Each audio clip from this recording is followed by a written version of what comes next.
This hobby is changing, and depending on what your role is in the community is going to massively depend on what your views are on these changes that are coming, whether you like it or not. It's exciting and scary.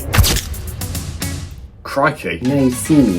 So what do I mean by all this? Well, there have been a lot of new companies popping up recently offering very different, and dare I say, more things than the previous dominating companies in this community. And it's going to massively change up what's acceptable and unacceptable for manufacturers to start producing and offering us, the customers, for certain prices. Now I'm going to split this video into two. There's us, the consumers, and then the companies themselves. And I want to talk through how it's going to affect the business owners and us, the consumers, as well.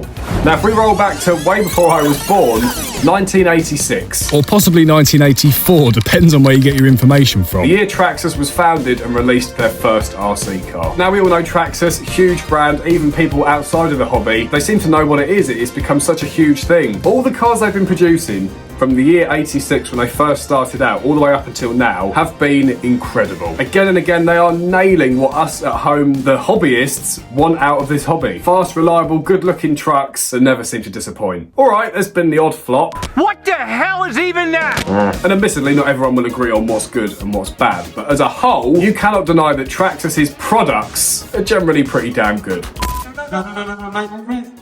So from around 1990, Traxxas was one of the biggest going brands that everyone sort of automatically goes to. Traxxas really put a stand in the ground and they sort of changed the way that RC was done. And that in many ways keeps on happening today. But now there's a lot of competition. 2009. Why are we rolling back to then? Well, 2009 was another one of those years that one of the biggest companies in this hobby was founded and is arguably the hobby's now favourite brand across all of them. Arrma, my personal favourite. Now it may have taken them a few years to actually start bringing out products that us, the consumers, love, but that's the same with anything. It's going to take some time for them to sort of nail what the consumer actually wants. And once they did that, they were unstoppable. And still to this day, who hasn't got an Arrma? Whether it's ranging from a little Grom all the way up to a giant Kraton 8S. I mean, now, as of today, there's not really a niche of RC that they haven't covered. No, that's not true, actually. Boats, planes, crawlers, hovercrafts. Traxxas haven't done that either. Anyway, the point is you cannot deny that Arrma damn well knew what they were doing. So for people of my generation that got into RC about sort of 5, maybe 6, 7, 8 years ago, we've just had this upward trajectory. That's not how you say that word, but that's gonna have to do. Of these two companies and others as well, just bringing out faster, more durable, better looking cars every year. From Traxxas, there were new versions of the X-Max coming out. They brought out the XRT. Arrma coming out with their 1/5 scale Kraton, which was the bite back to Traxxas' X-Max. Admittedly, the first version was awful, but over the next few years, Arrma were going to keep redeveloping it, redesigning. Took them a damn while. So then we roll up to today. To certainly any beginner, they're going to be your go-tos. They've been around for years, they've got that social proof, they know what they're doing, and they offer great products, which I totally agree with. But in the last year or two, there have been some other companies creeping up on them and come up with a whole other level of actually bringing RC to us. I'll explain. Oh, there's two particular companies I have in mind when covering this topic. The Gruffalo, Rlaarlo, not funny, please try harder.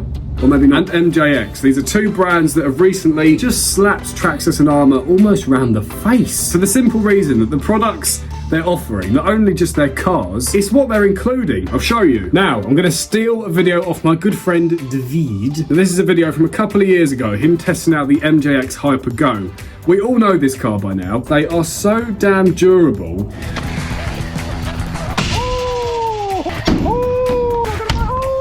Oh, look at the height on that.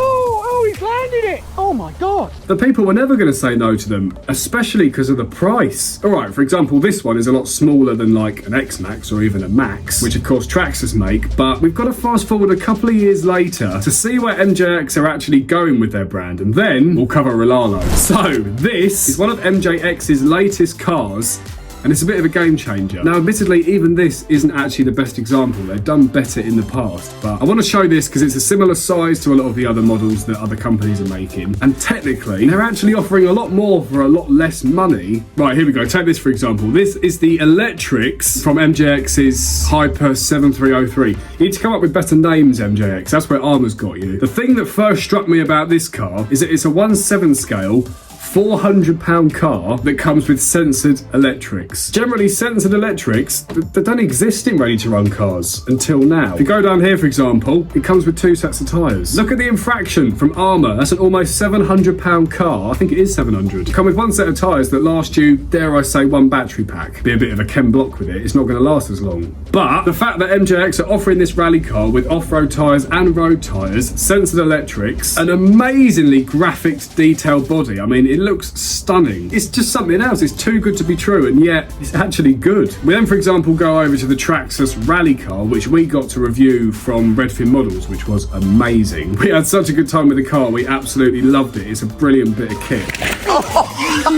But you don't see Traxxas including extra tyres, even a battery. All the MJX stuff, I'm pretty sure, comes with its own batteries and stuff. You've got to buy your own batteries for Traxxas stuff. From where we're sitting now, it looks like that maybe these newer companies seem to be offering better deals.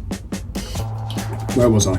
So with that, let's have a look at Rlaarlo. Look at this, the buggy. Now, I've had a few disagreements with people in the past in the comments about this car. A lot of people saying that it's better than the Arrma Typhon Grom. Now, regular viewers will know I've done quite a few videos on the Typhon Grom recently, and it's not impressed me very much at all. People were saying to me, you've got to try out the X12S, you've got to try it out. It's Rlaarlo's new buggy, it's crazy fast, way more durable, it's cheaper, and it does look rather nice. Ooh, battery. The new one they've done is their new rally car. I can't see it on here. Oh, there it is. Oh, this thing looks good. It's quite small, it's only a 1/12 scale, but it's based off of the X12S, and it's meant to be really, really good. The biggest one for me from Rlaarlo is this. The AK787. Now this thing is another level. Obviously, I'm sure we're all familiar with the Traxxas X01, the fastest RC car you could buy off the shelf in the world. And then out of nowhere, this happened. Now the X01 is 1/7 scale. Rlaarlo come out with this little 1/10 scale, which is supposedly going to beat the X01 speed. This thing just turned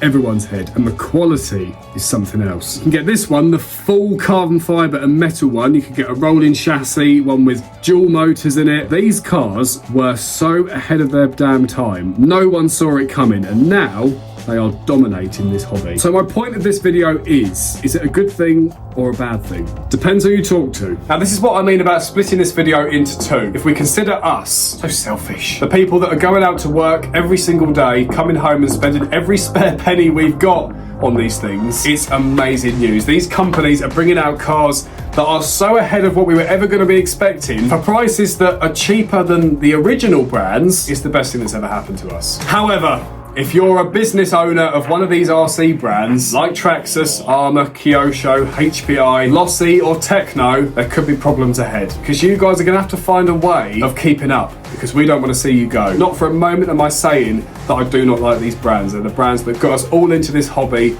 and we adore them so much. And unless they start picking up on these things, bringing out new cars, innovating their products, and bringing all these things to us, remembering to keep a reasonable price, this hobby's going to be the best it's ever been, and I think it's going that way. I'm already seeing a lot of innovations in Arrma. It's a little bit trial and error. I don't really understand this whole 2-in-1 ESC stuff. I think we're really starting to see some new products, some new companies, some new faces in this hobby that are going to make it 100 times better.